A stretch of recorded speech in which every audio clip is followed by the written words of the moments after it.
Chapter 19. And it was told Joab, Behold, the king weepeth and mourneth for Absalom. And the victory that day was turned into mourning unto all the people, for the people heard say that day how the king was grieved for his son. And the people gat them by stealth that day into the city, as people being ashamed steal away when they flee in battle. But the king covered his face, and the king cried with a loud voice, O my son Absalom, O Absalom, my son, my son. And Joab came into the house to the king, and said, Thou hast shamed this day the faces of all thy servants, which this day have saved thy life, and the lives of thy sons, and of thy daughters, and the lives of thy wives, and the lives of thy concubines, in that thou lovest thine enemies, and hatest thy friends. For thou hast declared this day that thou regardest neither princes nor servants. For this day I perceive that if Absalom had lived, and all we had died this day, then it had pleased thee well. Now therefore arise, go forth, and speak comfortably unto thy servants. For I swear by the Lord, if thou go not forth, there will not tarry one with thee this night, and that will be worse unto thee than all the evil that befell thee from thy youth until now. Then the king arose, and sat in the gate, and they told unto all the people, saying, Behold, the king doth sit in the gate. And all the people came before the king, for Israel had fled every man to his tent. And all the people were at strife throughout all the tribes of Israel, saying, The king saved us out of the hand of our enemies, and he delivered us out of the hand of the Philistines, and now he is fled out of the land for Absalom. And Absalom, whom we anointed over us, is dead in battle. Now therefore why speak ye not a word of bringing the king back? And King David sent to Zadok and to Abiathar the priests, saying, Speak unto the elders of Judah, saying, Why are ye the last to bring the king back to his house, seeing the speech of all Israel is come to the king, even to his house? Ye are my brethren, ye are my bones and my flesh, wherefore then are ye the last to bring back the king? And say ye to Amasa, Art thou not of my bone and of my flesh? God do so to me, and more also, if thou be not captain of the host before me continually in the room of Joab.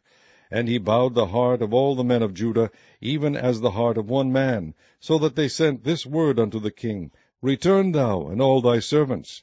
So the king returned, and came to Jordan, and Judah came to Gilgal, to go to meet the king, to conduct the king over Jordan. And Shimei the son of Gera, a Benjamite, which was of Bahurim, hasted and came down with the men of Judah to meet King David. And there were 1,000 men of Benjamin with him, and Ziba the servant of the house of Saul, and his 15 sons, and his 20 servants with him. And they went over Jordan before the king. And there went over a ferry boat to carry over the king's household, and to do what he thought good. And Shimei the son of Gera fell down before the king, as he was come over Jordan, and said unto the king, Let not my lord impute iniquity unto me. Neither do thou remember that which thy servant did perversely the day that my lord the king went out of Jerusalem, that the king should take it to his heart. For thy servant doth know that I have sinned. Therefore, behold, I am come the first this day of all the house of Joseph to go down to meet my lord the king. But Abishai the son of Zeruiah answered and said, Shall not Shimei be put to death for this, because he cursed the Lord's anointed? And David said, What have I to do with you, ye sons of Zeruiah, that ye should this day be adversaries unto me? Shall there any man be put to death this day in Israel? For do not I know that I am this day king over Israel? Therefore the king said unto Shimei, Thou shalt not die.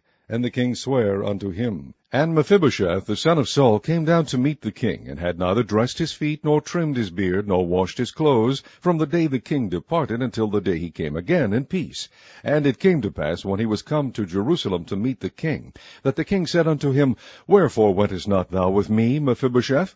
And he answered, My lord, O king, my servant deceived me. For thy servant said, I will saddle me an ass, that I may ride thereon, and go to the king, because thy servant is lame.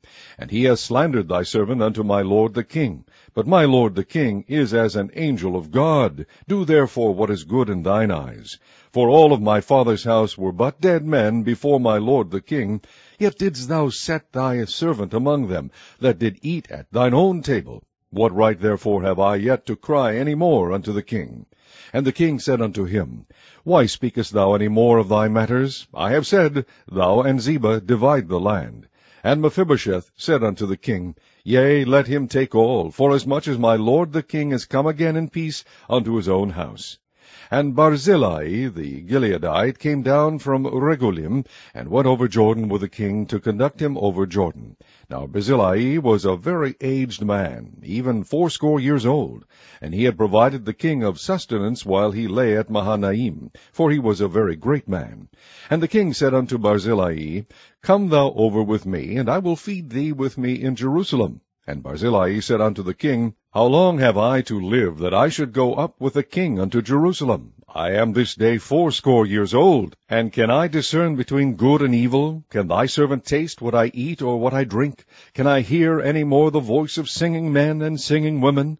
Wherefore then should thy servant be yet a burden unto my lord the king? Thy servant will go a little way over Jordan with the king, and why should the king recompense it me with such a reward? Let thy servant, I pray thee, turn back again, that I may die in mine own city, and be buried by the grave of my father and of my mother. But behold thy servant Chimham, let him go over with my lord the king, and do to him what shall seem good unto thee. And the king answered, Chimham shall go over with me, and I will do to him that which shall seem good unto thee, and whatsoever thou shalt require of me, that will I do for thee. And all the people went over Jordan, and when the king was come over, the king kissed Barzillai, and blessed him, and he returned unto his own place. Then the king went on to Gilgal, and Chimham went on with him. And all the people of Judah conducted the king, and also half the people of Israel. And behold, all the men of Israel came to the king, and said unto the king, Why have our brethren the men of Judah stolen thee away, and have brought the king and his household and all David's men with him over Jordan? And all the men of Judah answered the men of Israel, Because the king is near of kin to us, wherefore then be ye angry for this matter? Have we eaten at all the king's cost? Or hath he given us any gift? And the men of Israel answered the men of Judah, and said, We have 10 parts in the king, and we have also more right in David than ye.